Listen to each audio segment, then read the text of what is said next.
Alhamdulillahirrabbilalamin. Wassalatu wassalamu ala asyrafil anbiya'i wal mursalin wa ala alihi washabihi ajma'in. Amma ba'du. Baik anak-anak, bagaimana kabarnya? Semoga selalu dalam keadaan sehat walafiat ya, amin. Materi kita hari ini yaitu tentang pernikahan dalam Islam. Nah, untuk usia kita saat ini, usia belum menikah ya, ini tentunya seharusnya menjadi pembahasan yang menarik ya. Kalian semua mau menikah kan? Pastinya mau ya. Namun ada syarat dan ketentuannya nanti. Oleh karena itu disimak baik-baik ya. Nah, tujuan pembelajaran materi ini yaitu dengan mempelajari bab ini maka siswa kalian kita semua ya diharapkan dapat memahami yang pertama yaitu pengertian nikah, kemudian yang kedua dasar pernikahan, ketiga hukum menikah, keempat rukun dan syarat pernikahan, lalu kelima tujuan menikah. Baik, langsung saja. Menikah itu apa sih? Nah, secara bahasa, menikah artinya menyatukan atau bertemu. Menyatukan siapa? Menyatukan suami dan istri, laki-laki dan perempuan, dalam suatu ikatan dalam rumah tangga. Kemudian, secara istilah, menikah adalah suatu ikatan lahir batin antara seorang laki-laki dan perempuan untuk hidup bersama dalam suatu rumah tangga melalui akad yang dilakukan menurut hukum syariat Islam. Nah, selanjutnya yaitu dasar pernikahan. Nah, dasar pernikahan ini ada 3 ya. Yang pertama yaitu dari Al-Quran, yang kedua dari hadis Nabi, kemudian yang ketiga dari hukum negara. Nah, yang pertama yaitu dalil nakli dari Al-Quran, yaitu dari Quran Surat Ar-Rum ayat 21. Perhatikan ya. A'udzu billahi minasyaitonir rajim. Bismillahirrahmanirrahim. Wa min ayatihi an khalaqalakum min anfusikum azwajan litaskunu ilaiha wa ja'ala bainakum mawaddatan wa rahmah. Inna fi dzalika laayatil liqaumin yatafakkarun. Artinya, dan di antara tanda-tanda kekuasaannya ialah Dia menciptakan untukmu istri-istri dari jenismu sendiri, supaya kamu cenderung dan merasa tentram kepadanya, dan dijadikannya di antaramu rasa kasih dan sayang. Sesungguhnya pada yang demikian itu benar-benar terdapat tanda-tanda bagi kaum yang berfikir. Kemudian yang kedua yaitu dalil nakli dari hadis Nabi SAW. Bismillahirrahmanirrahim. Ya ma'syarasy syabab man istata'a minkumul ba'ah falyatazawwaj fa innahu aghaddu lil basar wa ahsanu lil fajr wa man lam yastati' fa 'alaihi bisawmi fa innahu lahu wijaa'un. Yang artinya, wahai para pemuda, barang siapa di antara kalian berkemampuan untuk menikah, maka menikahlah, karena nikah itu lebih menundukkan pandangan dan lebih membentengi farji atau kemaluan. Dan barang siapa yang tidak mampu, maka hendaklah ia saum atau puasa, karena saum itu dapat membentengi dirinya. Hadis riwayat Bukhari, Muslim, Tirmizi, dan yang lainnya.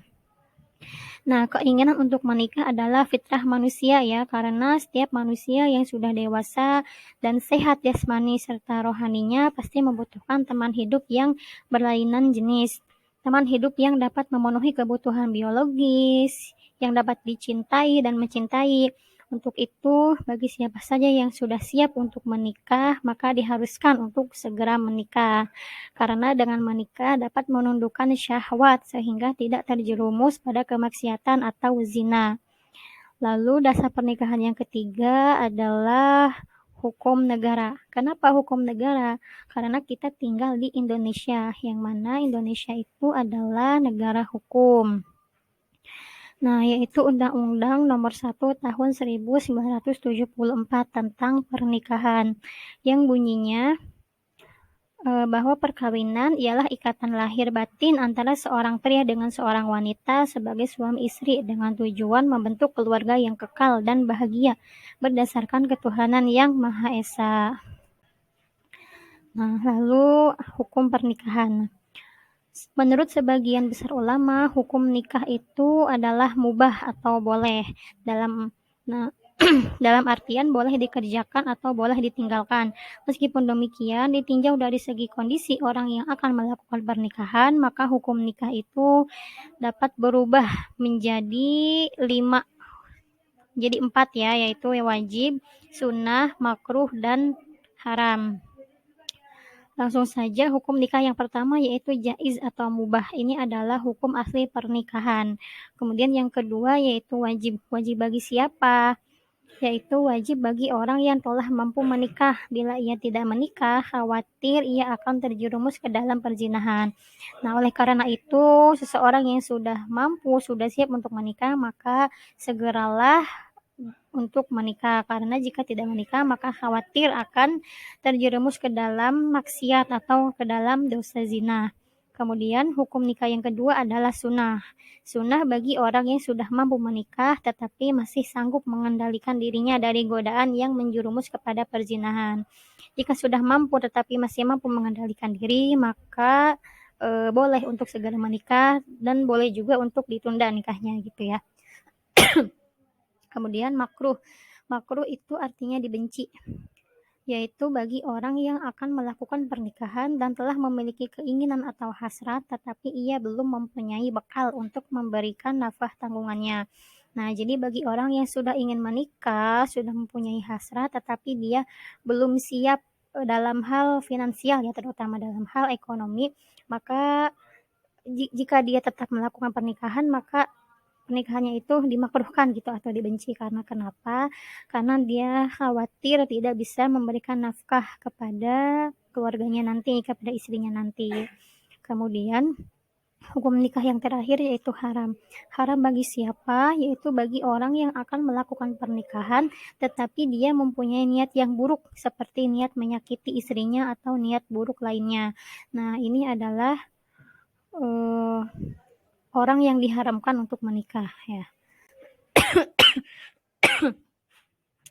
Selanjutnya yaitu rukun dan syarat. Nah, sah atau tidaknya suatu pernikahan itu bergantung kepada terpenuhi atau tidaknya rukun serta syarat-syarat nikah. Rukun nikah itu ada 5. Yang pertama yaitu adanya calon suami, adanya calon istri, adanya wali, adanya 2 orang saksi. Ingat harus 2 ya, nggak boleh 1. Kemudian adanya ijab dan qabul. Dan masing-masing rukun ini ada syaratnya masing-masing. Yang pertama yaitu calon suami. Syarat calon suami adalah harus beragama Islam. Kemudian atas kehendak sendiri, tidak atas paksaan. Kemudian bukan muhrim dan tidak sedang ihram haji. Kemudian untuk rukun yang kedua, calon istri, maka syarat-syaratnya sama dengan calon suami. Hanya saja si calon istri ini ada tambahan ya, yaitu tidak bersuami ya, jadi tidak boleh menikahi istri orang. Kemudian tidak sedang dalam keadaan iddah ya. Iddah adalah masa menunggu bagi seorang wanita yang sudah dicerai suaminya sebelum ia menikah dengan laki-laki lain, atau bisa juga karena ditinggal mati oleh suaminya. Sehingga pada masa iddah ini seorang wanita tidak boleh dinikahi. Untuk lebih jelas nanti kita bahas pada pertemuan berikutnya ya. Kemudian rukun yang ketiga yaitu wali. Nah, si wali ini harus mukalaf. Mukalaf itu adalah agamanya Islam, kemudian dia sudah dewasa dan sehat akalnya. Lalu harus laki-laki merdeka, laki-laki, tidak boleh perempuan ya. Dan merdeka dalam artian di sini bukan budak. Kemudian harus adil, tidak sedang ihram haji maupun ihram umroh. Nah, kemudian syarat bagi 2 orang saksi yaitu harus beragama Islam, harus dewasa, harus sehat akalnya, kemudian tidak fasik dan hadir dalam akad nikah. Nah, jadi harus hadir di tempat nikah tersebut. Nah, yang terakhir yaitu syarat ijab dan qabul. Dengan kata-kata nikah atau yang semakna dengan itu dan berurutan antara ijab dan qabul. Oke. Selanjutnya yaitu tujuan dan hikmah menikah ya. Yang pertama, tujuan menikah adalah untuk melaksanakan perintah Allah Subhanahu wa taala dan mengikuti sunnah Rasulullah Shallallahu alaihi wasallam. nikah adalah ibadah. Nah, jadi nikah ini adalah perintah Allah. Perintah Allah dan perintah Rasulullah yang mana apabila kita mengerjakannya maka termasuk ibadah. Kemudian yang kedua adalah untuk memperoleh kebahagiaan dan ketenangan hidup atau sakinah dengan membina rasa kasih dan sayang. Tentu saja ya dengan menikah tentu kita akan mendapatkan ketenangan, akan mendapatkan kebahagiaan. Lalu yang ketiga untuk memenuhi kebutuhan seksual yang sah, halal dan diridhoi Allah serta memperoleh keturunan yang sah. Nah, jadi menikah ini setiap orang itu pasti mempunyai kebutuhan biologis ya, kebutuhan seksual. Nah, dengan menikah maka kita akan mendapatkan akan memenuhi kebutuhan seksual itu dengan cara yang halal, dengan cara yang diridhoi Allah. Dan melalui itu juga kita akan memperoleh keturunan yang sah yaitu anak anak yang sah dari darah daging kita sendiri. Kemudian tujuan dan hikmah keempat yaitu sebagai kendali agar tidak terjerumus pada dosa zina. Dengan menikah maka insya Allah kita mempunyai kendali ya agar tidak melakukan dosa zina gitu ya. Nah, selanjutnya yaitu kuis.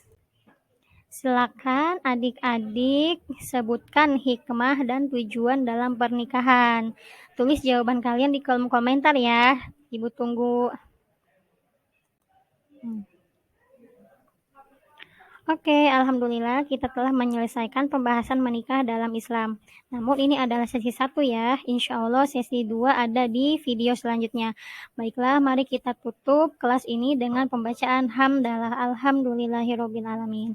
Billahi taufik wal hidayah. Wassalamualaikum warahmatullahi wabarakatuh.